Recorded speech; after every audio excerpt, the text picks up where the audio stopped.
So Sheffield United will be playing in the Championship next season, but who will join them?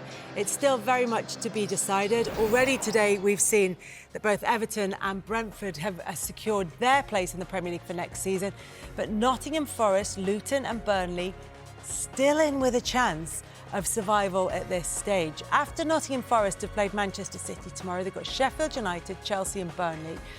Then we've got Everton, West Ham and Fulham for Luton. And for Burnley, arguably, City accepted, the toughest fixtures for the end of the season. They've got Newcastle, Tottenham, and then that game, as we know, against Nottingham Forest at the end of the season. I mean, look, really disappointing for Sheffield United, but we've known for a little while that they were going to be heading for the Championship next season.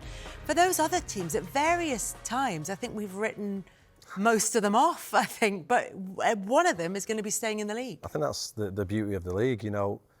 Someone's safe, they lose a few games, they come into a relegation battle and they win a couple. But I think for the majority of the season, we've looked at sort of the bottom three, bottom four teams and we realised that it's going to come down to them. And when you just put the fixtures up and you see the last game of the season is obviously Forest versus Burnley.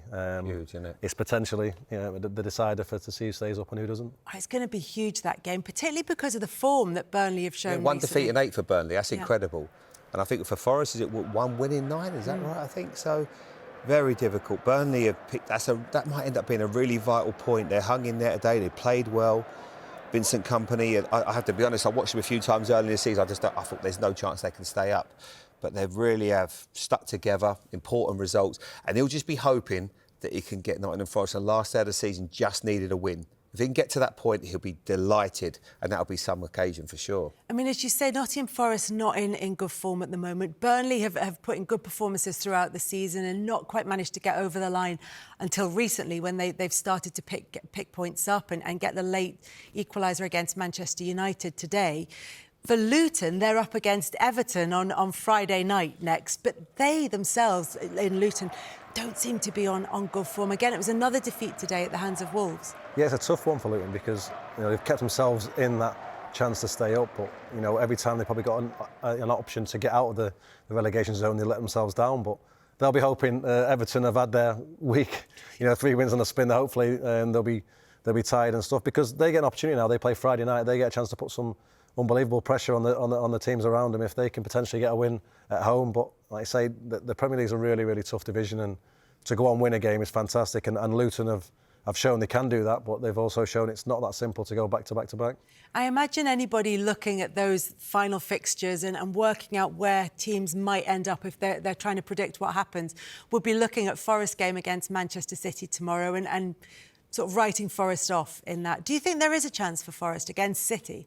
Of course, there is a chance. They got a draw against them last year. It's never easy. They're trying to playing for their lives to a certain extent. And I'm sure that Rob Edwards, Vincent Kompany have their Man City shirts on tomorrow. Vincent will get that old shirt on that he had and he'll be cheering Man City on because that's what it's like. You just got to hope that things go your way. But they are dangerous on the counter-attack. Nottingham Forest, Manchester City have having to churn out lots of games. They play Brighton. Is there just a little bit of tiredness? Look, they're unbelievable. They're an incredible side, you know, and they're relentless at this time of the year. So, of course, you'd have to say no, but you just never know in the Premier League. Anything is possible.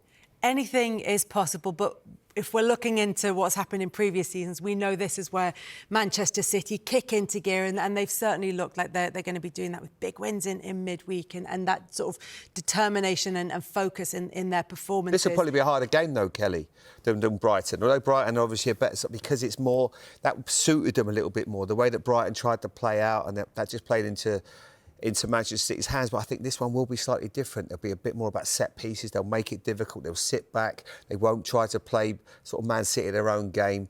It will be, you know, I think it'll be a tough game, although I do think they'll navigate it. I agree. It's going to be a totally different type of game. Like I say, Brighton almost played into Man City's hands in the last game, and, you know, that's what Forest's job is, to make it as difficult as possible. They could get some, you know, an amazing win and put a bit of daylight between them and the bottom three, but realistically, I don't think it's going to happen. But I'll be watching and I'll see how it goes on.